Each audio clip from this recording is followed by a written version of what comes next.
Magandang hapon po. Arestado ang isang empleyado ng Justice Department na nagmamaniobra umano ng sweldo ng mga retirado o nag-resign ng empleyado ng DOJ. Ang suspect sa sariling bank account daw inililipat ang aabot sa milyong piso ang halaga. Nakatutok si John Consulta, exclusive. Pagkakuha ng senyas, pumasok na ang mga operatiba ng National Bureau of Investigation o NBI Bulacan South at NBI National Capital Region para arestuin ang kanilang target. NBI wala munang lalabas, wala munang tatayo, wala munang gagalaw. May karapatan kang manahimik.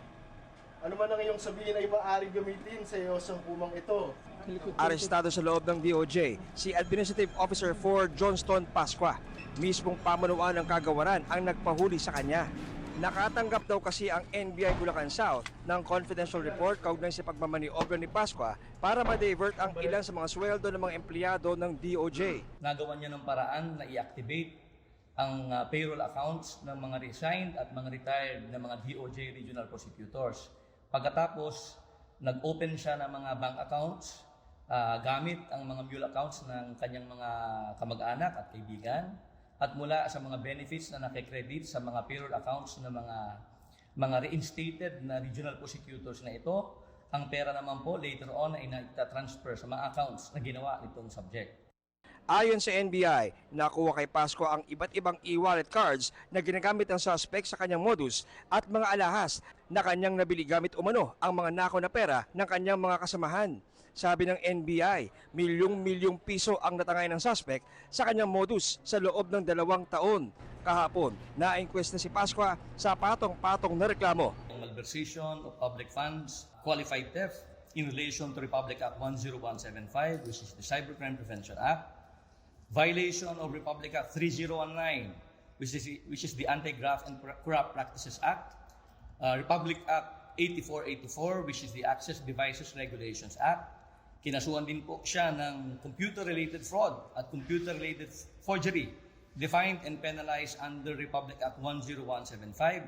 At finally, kinasuhan din po siya ng Anti-Financial Accounts Scam Act. Hindi lamang po siya, pati ang mga kasama niyang nag-open ng accounts. Wala pang pahayag ang suspect na nasa kusteriya ng NBI. Para sa GMA Integrated News, John Consulta, nakatutok 24 oras. Tinutugis ng pulisya ang isang lalaking nakapatay ng dating katrabaho sa Maynila. Sinuntok ng suspect ang biktima dahil umano nag-trespass ito. Nakatutok si Jomer Apresto. Ang pangit ang pasok ng Pasko sa ginawa ng hayop na yun. Hindi ko na alam gagawin. Emosyonal si Melody Hernandez matapos mapatay sa suntok ng isang lalaki ang nakababatang kapatid sa Santa Cruz, Maynila. Ang 34 anyos na biktimang si Marlon Hernandez napagbintangan daw ng suspect na nag-trespass sa kanilang construction site tanghali ng December 23, 2025. Kwento ni Hernandez, pinapunta ng kapatid ng suspect na si Arnel Labay ang biktima sa kanilang trabaho para sana bigyan ng pambili ng bagong tsinelas. Pero may nakakita raw sa biktima na pumasok sa loob ng site kahit restricted area ito na ikinagalit umano ng suspect na si Aldrin. Sa kuha ng CCTV, may kita ang biktima na nakatayo malapit sa nasabing construction site. Lumapit ang suspect at sinuntok ang biktima. Sa pangalawang suntok, may kita na tumama sa paderang ulo ng biktima bago siya tuluyang humandusay sa sahig. Naisugod pa sa ospital ang biktima pero binawian ng buhay kahapon ng umaga. Mayor Isko Moreno, sana mingi po kami ng tulong sa inyo na mahuli po yung gumawa sa kapatid ko na ito. Base sa backtracking ng barangay, hindi pumasok ng site ang biktima. Nagbabase ako sa CCTV ng private. Hindi ko po nakitang pumasok. Kwento naman ng kapatid ng suspect na siyang nagpapunta sa biktima, bawal talagang pumasok sa site dahil ilang beses nang may nawawalan ng gamit sa loob. Pero hindi niya raw lubos akalain na sasaktan ng kanyang kapatid ng biktima, gayong kilala naman nila ito at minsan nang nakasama sa trabaho. Sabi ko sa kanya, Tol, gumawa ka ng hindi mo kayang harapin. Kami dito na ipit. Anong klase kang tao? Una-una, pasensya. Siyempre, kami nakaragabyado. Pero kami na may nakikipag-cooperate at kung ano naman may bibigyan namin tulong, ibibigay naman namin. Wala pang pahayag ang Manila Police District. Patuloy pang tinutugis ang suspect na posibleng nagtago raw sa Bulacan. Para sa GMA Integrated News, Jomer Apresto, nakatutok 24 oras. Iniimbestigahan na ng pulisya ang sumabog na bahay sa Dagupan City kung saan 2 ang namatay. Sa kabila ng disgrasya sa paputok, pinipilahan pa rin ang mga tindahan nito sa Bocaue, Bulacan. Ang sitwasyon doon, silipin sa live na pagtutok ni Darlene Kai. Darlene. Ivan, parami na ng parami yung mga bumibili ng mga paputok at pailaw dito sa Bocaue, Bulacan ilang araw bago ang salubong sa bagong taon. Halos nagkakaubusan na nga ng ilang klase ng paputok dito. Yan ay kahit maaaring maging peligroso ang mga ito lalo kapag iligal, katulad na lang ng nangyaring pagsabog sa Pangasinan kung saan 2 ang namatay. Gusto ko lang po sabihin sa kanya na mahal po namin siya. Sana po ng araw bumalik po siya sa amin. Balot ng pighati sa Pasko ang mga magulang ni Catherine Crespo, ang 7 taong gulang na isa sa 2 nasawi nang sumabog ang isang bahay sa Dagupan na may mga imbak na paputok. Lubhang napinsala ang katawan ni Catherine kaya selyado ang kabaong ng grade 1 pupil. Nadamay rin sa pagsabog ang mag-asawa at isang kapatid ni Catherine na nasa ospital pa. Kailangan din namin ng justice para sa kanya. Kami namin yun. Nasawi rin ng isang estudyanteng nagpapagupit lang sa katabing barbershop. Iniimbestigahan pa ang sanhi ng pagsabog. Sasampahan ng reckless imprudence resulting in homicide, multiple injuries and damage to properties na may kaugnayan sa RA 7183 of firecracker law ang may-ari ng bahay na dinala sa ospital at sinisika pang makuna ng pahayag. For inquest na po siya. However, as of now, nasa hospital po siya kasi sabi po ng jailer natin is nagkaroon po siya ng tubig sa baga.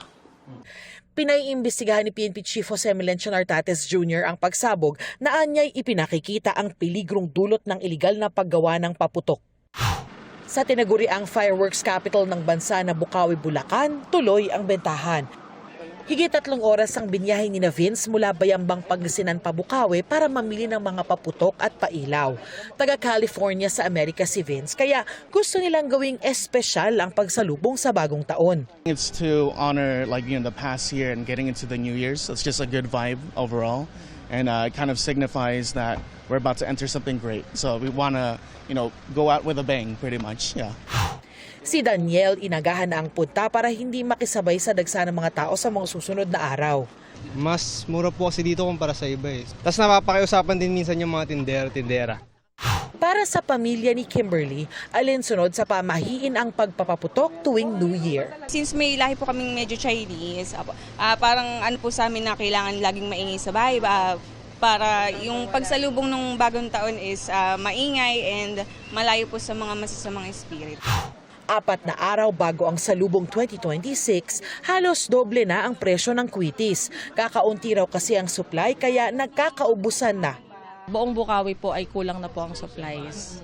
Actually, nagsimula na po yan after Christmas, nung kahapon po. Bakit po mababa yung supply ng kwitis niya?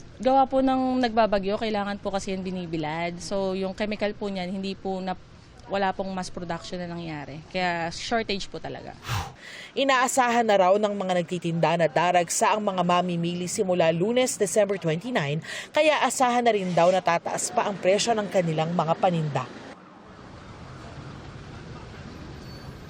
Ivan, sa mga oras na ito, maluwag pa yung daloy ng trapiko dito sa mga kalsada palibot sa mga nagtitinda ng paputok na 24 oras bukas, puwera na lang sa mismong bisperas ng salubong sa bagong taon o sa December 31. Yan ang latest mula rito sa Bocaue, Bulacan. Balik sa iyo, Ivan. Maraming salamat, Darlene Kai. Dagdag singil ang sasalubong sa mga motorista sa ilang expressway pagpasok po ng bagong taon. 10 pesos hanggang 31 pesos ang itataas ng toll sa South Luzon Expressway. Simula January 1, 126 pesos na ang toll mula Alabang hanggang Calamba para sa mga Class 1 vehicle. 253 pesos naman sa mga Class 2 vehicles at 375 o 379 pesos ang toll sa mga Class 3 na sasakyan. 3 to 8 pesos naman ang dagdag singil mula Calamba hanggang Santo Tomas. At maging 34 pesos ang Class 1 vehicles, 68 pesos ang mga Class 2 at 102 pesos ang mga Class 3.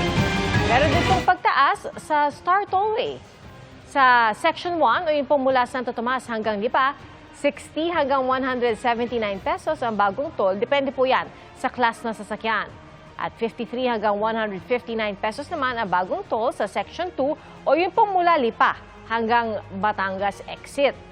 Samantala, wala namang nakikitang taas pamasahe sa MRT sa susunod na taon ayon kay MRT General Manager o MRT3 General Manager Mike Capati. At bilang po bago nita, sa Rizal Day, may libreng sakay ang MRT3 sa mga rush hour sa December 30. Panay ang paalala ng Health Department, legal man o hindi, delikado ang paputok. Sa buong bansa, umabot na sa mahigit 50 ang firecracker-related injury. At mula sa Maynila, nakatutok live si Katrina So. Katrina. Ivan, 5 araw pa bago ang bagong taon, ngunit tumataas na ang bilang ng mga biktima ng paputok sa kabila yan ng tuloy-tuloy na pagpapaalala ng mga otoridad. Anti-tetanus, mga panlinis ng sugat, at mga instrumentong pamputol ng buto. Ilan lang yan sa mga inihanda ng Tondo Medical Center sa kanilang emergency room para sa mga mapuputukan sa pagsalubong sa bagong taon. Kung kumpara last year, 3 lang yun ay tala natin last year, yung 27. Pero as of today, meron tayong 13 na firework-related injury.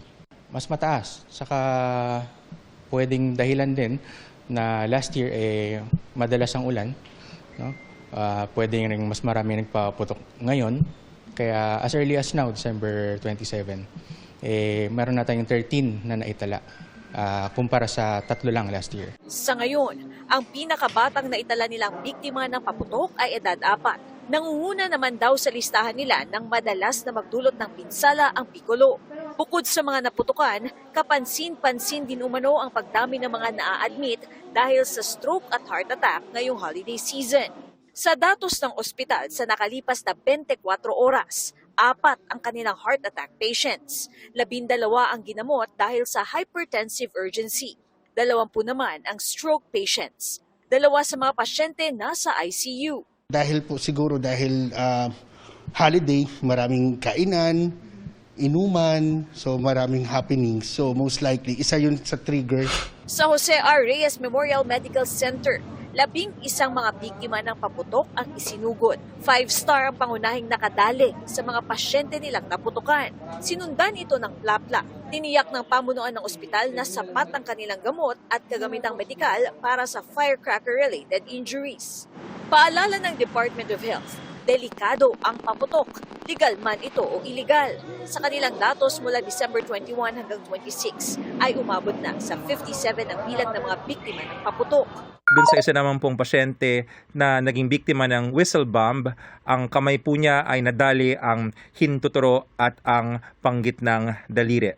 Meron din pong mga eye injuries, tinatamaan ng mata, andyan nga po yung mga daliri, mga kamay, mga lumilipad mula sa pagsabog, kaya maaaring tamaan rin po ang ibang bahagi ng katawan.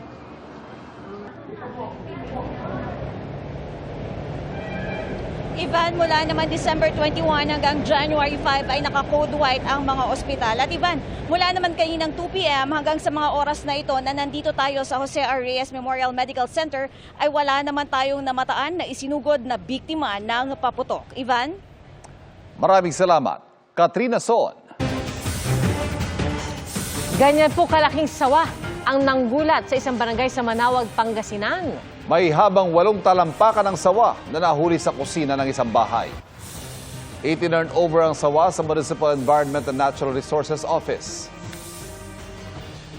Isang balyena naman ang napadpad sa Dalampasigan sa Zamboanga City. Ginamot ng mga taga-City Agriculture at City Veterinarian ang mga sugat sa katawan nito. Nagpabalik-balik ang balyena sa Pampang kahit ilang beses nang itinaboy. Lumangoy din ito kalaunan sa laot. Nasunugan ang ilang residente sa Barangay 130 sa Pasay, pahirapan ang pagapula dahil sa layo ng fire hydrants at sa sikip ng lugar. Mula sa Pasay, nakatutok live si Jamie Santos. Jamie. Ivan, sumiklab nga ang malakas na sunog sa isang residential area dito sa Barangay 130, Pasay City ngayong Sabado ng hapon. Nakuna ng isang residente ang nagngangalit na apoy at makapal na usok sa mga bahay na halos nasa likod lang ng isang estasyon ng pulis. Kwento ng ilang residente, una nilang napansin ang amoy ng usok bago kumalat ang malaking apoy. Ayon sa Bureau of Fire Protection, bandang 2:11 ng hapon nang matanggap ang ulat ng sunog at agad silang nagpadala ng mga fire truck at rescue unit. 2:14 ng hapon, itinaas ang sunog sa first alarm. Makalipas ang 6 na minuto, itinaas ito sa second alarm dahil sa lakas ng apoy at sa hirap na pasukin ng loob ng komunidad. May mga fire volunteer na pumwesto sa kabilang kalsada, sa tabi ng ilog at doon nagbomba ng tubig sa mga bahay na nasusunog. Ang mga residente naman nasa kalsada at sinusubaybayan ang operasyon ng mga bumbero.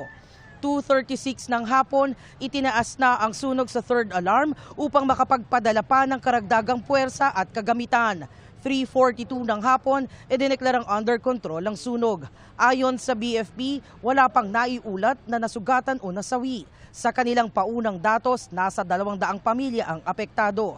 Nahirapan daw ang mga bombero dahil sa sikip ng lugar at layo ng fire hydrant. Kung makikita natin kayo ng area, napakasikip talaga yung mga fire truck natin na malalaki, yung mga tanker natin, is hindi talaga siya makapenetrate.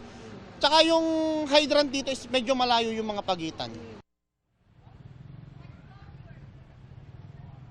Ivan, 4:20 ng hapon nang ideklara na ng BFP na fire out yung sunog sa lugar pero nagpapatuloy yung isinasagawa nilang mopping up operation. Inaalam pa rin nila ang sanhi nito. Ang mga apektadong pamilya sa kalapit na eskwelahan pansamantalang manunuluyan. At yan ang latest mula rito sa Pasay. Balik sa iyo, Ivan.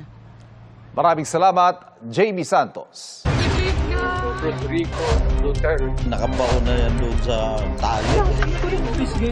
Pag pinatay ako, diyan naman kayo. Sa kauna-unahang pagkakataon, isang vice-presidente ng Pilipinas ang na-impeach ngayong taon. Isa sa mga naging batayan sa impeachment ni Vice President Sara Duterte ang questionableng paggamit sa milyon-milyong pisong confidential funds ng OVP at ng DepEd.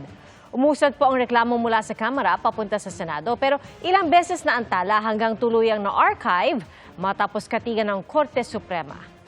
May recap tayo dyan sa pagtutok ni Maki Pulido. That at least 215 members of the House of Representatives have verified and swore before him the said impeachment complaint against Vice President Sara Zimmerman Duterte. Is there any objection? The chair hears none. The motion is approved. The Secretary General is so directed. The session is suspended. Sa 4 na inihaing reklamong impeachment laban kay Vice President Sara Duterte simula Disyembre ng nakaraang taon, ang inihain nitong Pebrero 5 ang naiakyat sa Senado matapos makakuha ng lagda ng endorsement na sobra sa 104 na required na bilang o 1/3 ng Kamara. Kabilang sa mga grounds of impeachment ang paglabag sa saligang batas, pagsira sa tiwala ng publiko, graft and corruption at other high crimes. Isa sa mga batayan ng pahayag na ito ng bise sa isang live broadcast. may kinausap na ako na tao. Sinabi ko sa kanya, kapag pinatay ako, patayin mo si BBM, si Lisa Araneta at si Martin Romales. No joke. No joke. Nabanggit ding batayan ang paggamit umano ng Office of the Vice President na confidential funds sa loob ng 11 araw noong 2022. Pati ang pamimigay umano niya ng pera sa ilang opisyal ng DepEd na may kinalaman sa procurement, pagkakaroon ng umano'y unexplained wealth at hindi umano pagdedeklara ng lahat ng kanyang ari-arian sa kanyang Statement of Assets, Liabilities and Net Worth. Pero ang pagliliti sa kauna-unahang vice-presidenteng na-impeach sa kasaysayan ng bansa na diskaril dahil sa petisyong ipatigil ang impeachment process. There were 3 priorly filed impeachment complaints and which were not acted upon. The Speaker should have referred it to the Committee on Justice within 3 days.